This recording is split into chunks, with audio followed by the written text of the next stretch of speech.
ముఖ్య పరిశ్రమలతో మాట్లాడే ప్రయత్నం చేద్దాం. అసలు ఎన్ని ఎకరాలు వేసిండు, ఏం కథ, మరి ఇది వరకు ఎప్పుడైనా ఎండిపోయిందా, దీనికి సంబంధించి మాట్లాడే ప్రయత్నం చేద్దాం. నమస్తే పరిశ్రమ. ఏమైంది, ఎన్ని ఎకరాలు వేసిన పొలం? మొత్తం 4 ఎకరాలు వేసిన. ఎంత ఎండిపోతుంది?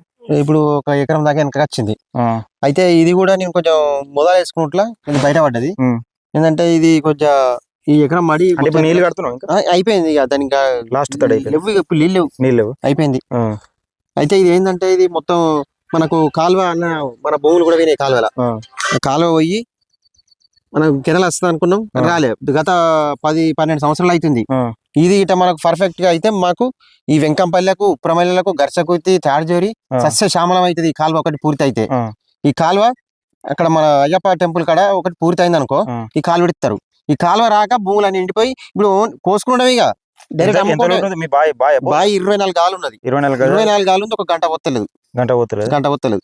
అంటే ఇప్పుడు ఇంకొక 10 రోజులు కట్టేది ఉంటే మొత్తం ఎండిపోతుంది. ఇంకొక తడి అయితే ఇంకా కొంచెం మంచిగా ఉంటది. కానీ ఒక తడి లాస్ట్ మూమెంట్ లో ఒక దెబ్బ తిన్నది. ఈ మడి మొత్తం పోయింది. ఈ మడి మొత్తం పోయినట్టు. ఇక రోజు ఆవులు ఉన్నాయి, బర్రెలు ఉన్నాయి. రోజు 1 గంట సేపు మెప్పుకుంటా కట్టెత్తున్నాం. యావులకే ఇది మొత్తం.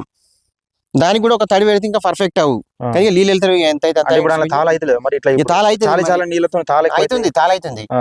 తాళైతే మరి దాన్ని ఇప్పుడు పక్క పని కూడా ఎవ్వరికి లేవు నీళ్ళు. ఈ ఏరియాలో ఎవ్వరికి లేవు. 1 గంట సేపు ఇవ్వందాం అనగా ఎవ్వరికి లేవు. ఇక్కడ నీళ్ళు అందరికి వాళ్ళది కూడా ఎండిపోయింది మొత్తం. అంటే ఎప్పుడన్నా జరిగిందా ఇట్లా? ఇది ఇదే ఫస్ట్ టైం. అంత ముందు కొంచెం బయటపడ్డాం. చుట్టుపక్కల రైతులే బాగా పోయినాయి. ఈ ఏరియాకు వాళ్ళది. అంటే ఇంకొక 20 రోజులు నీళ్ళు పెట్టేది ఉంటే కథ అయిపోయింది. ఇప్పుడు ఒక వర్షం గిట్ట పడపోతే ఈ మడి మొత్తం పోతుంది. ఇప్పుడు వర్షం కొట్టినా ఇది పోతుంది కదా. ఇది పోతుంది కానీ లాత ఎన్కేషన్ ఉంటే నడుస్తుంది.